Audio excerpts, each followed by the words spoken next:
mengumpulkan tugas MK Ilmu Pendidikan Islam, dosen pengampu Bapak Ikhwan Aziz MPDI. Perkenalkan, nama saya Reni Wijiati, Prodi Pendidikan Guru Madrasah Ibtidaiyah dengan NPM 21126008. Prodi PGMI Reguler B dengan NPM 21261260046. MPD. Perkenalkan, nama saya Siti Mariam, Prodi PGMI B. Perkenalkan, nama saya Reni Wijiati, akan menjelaskan tentang eksistensi pendidikan Islam di Indonesia. Nah, sekarang yang awal itu adalah pengertian eksistensi. Secara etimologi, eksistensi itu berasal dari bahasa Inggris yang artinya muncul, ada, timbul, memilih keberadaan aktual. Bagian kedua yaitu eksistensi pendidikan Islam di Indonesia. Nah, dari pengertian di atas tadi adalah keberadaan pendidikan Islam di Indonesia atau munculnya pendidikan Islam di Indonesia itu menurut Zuhairini menyatakan bahwa pada awal berkembangnya Islam di Indonesia, pendidikan Islam dilaksanakan secara informal. Nah, di sini ada pun faktor-faktor mengapa agama Islam dapat tersebar secara cepat ke seluruh Indonesia pada waktu dahulu. Sebagai berikut. Yang pertama itu karena agama Islam tidak sempit, tidak berat melakukan aturan-aturannya. Yang kedua, sedikit tugas dan kewajiban dalam Islam. Yang ketiga, penyiaran Islam dilakukan dengan berangsur-angsur. Yang keempat itu penyiaran Islam dilakukan dengan cara kebijaksanaan dan cara yang sebaik-baiknya. Yang kelima, penyiaran Islam dilakukan dengan perkataan yang mudah dipahami. Sekarang, peranan lembaga Islam terhadap eksistensi pendidikan. Yang mempengaruhi eksistensi pendidikan Islam di Indonesia atau berkembangnya pendidikan Islam di Indonesia itu terdapat lembaga-lembaga pendidikan di Indonesia yang seperti masjid dan surau. Itu salah satu lembaga pendidikan. Yang kedua, dengan demikian masjid merupakan lembaga kedua setelah keluarga yang jenjang pendidikannya terdiri dari sekolah.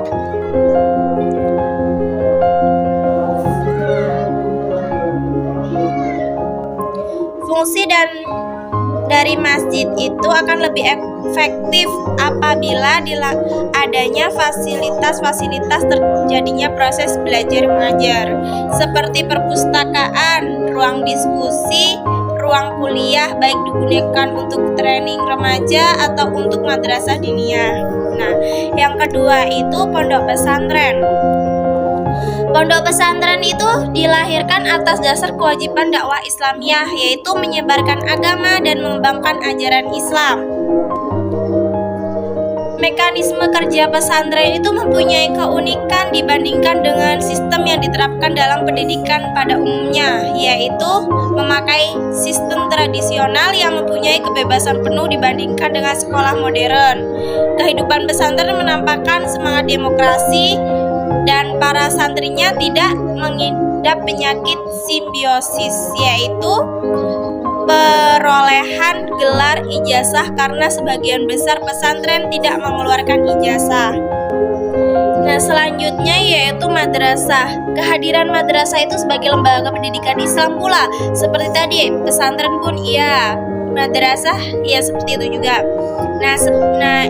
Mempunyai latar belakang kalau madrasah itu. Yang pertama sebagai manifestasi dan realisasi pembaruan sistem pendidikan Islam.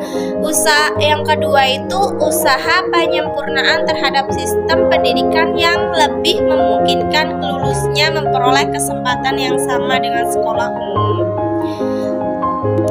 Sedangkan madrasah itu meliputi dari kalau sekolah umum SD, kalau sekolah dari berbasis Islam itu madrasah ibtidaiyah atau MI. Itu terus ke selanjutnya SMP atau MTS, yang selanjutnya lagi MA, SMK atau SMA. Dan yang paling tinggi adalah fakultas perguruan tinggi seperti universitas, institut, dan lain sebagainya. Sedangkan dalam fakultas itu ada 4 fakultas. Yang pertama fakultas agama, yang kedua fakultas hukum, yang ketiga fakultas ekonomi, dan yang keempat atau yang terakhir itu fakultas pendidikan.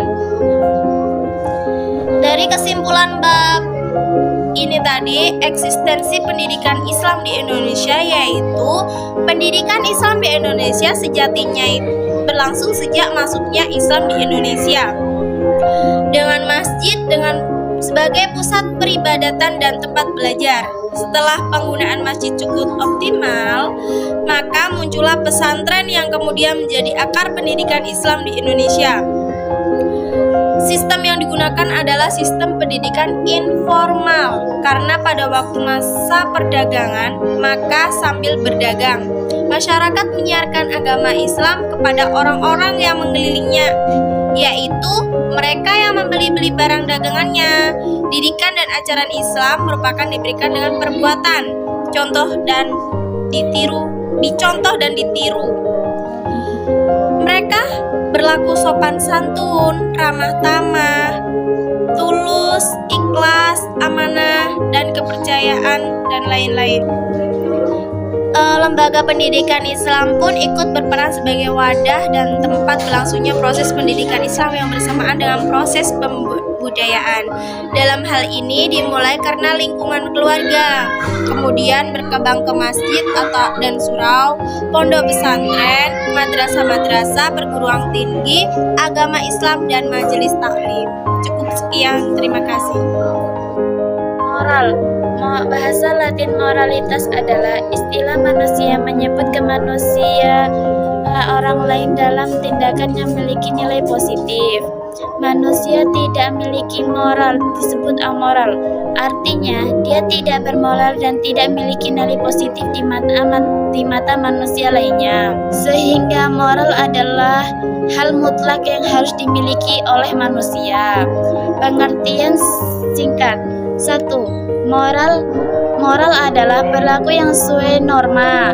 Moralitas juga bersifat dapat berubah-ubah sesuai dengan situasi, keadaan, dan sebagainya. Yang kedua, etika. Norma-norma yang mengatur tingkah laku. Berbeda dengan moralitas ketika bersifat instan atau tetap, sehingga moralitas berhubungan erat dengan etika. Permasalahan di negara tidak lepas dari pribadi kita.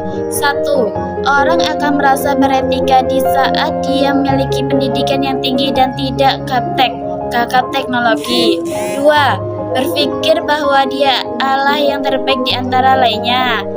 3. Biasanya etika berlaku ketika ada orang yang melihatnya. Etika orang barat, tidak ada larangan untuk menggunakan baju yang seksi, free sex. Etika orang timur, maka tidak boleh menimbulkan bunyi, harus menggunakan baju yang sopan, memberikan sesuatu harus dengan menggunakan tangan yang kanan, badan membungkuk dan berkata permisi saat melewati orang, no free sex. Kesimpulan, moral menyangkut sesuatu yang baik dan buruk pada perbuatan manusia sebagai manusia dalam kehidupan masyarakat. Etika dan moral lebih kurang sama pengertiannya, tetapi dalam kegiatan sehari-hari terdapat perbedaan, yaitu moral atau moralitas untuk penilaian perbuatan yang dilakukan, sedangkan etika adalah untuk pengkajian sistem nilai-nilai yang berlaku.